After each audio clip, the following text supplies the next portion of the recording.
In front of me is OnePlus 5T, and today I would like to show you how you can add emergency numbers. Begin by opening Settings and scrolling down to access Security and Lock Screen. Then scroll all the way down and tap on Emergency Rescue.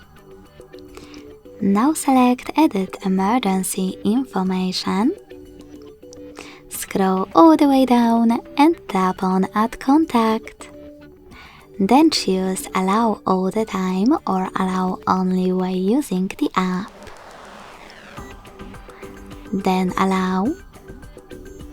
And finally tap on any contact that you wish to add. You can do exactly the same with all the other ones you need. To remove one of your contacts, just click on this Remove button next to the one that you wish to delete and confirm your choice in the pop-up.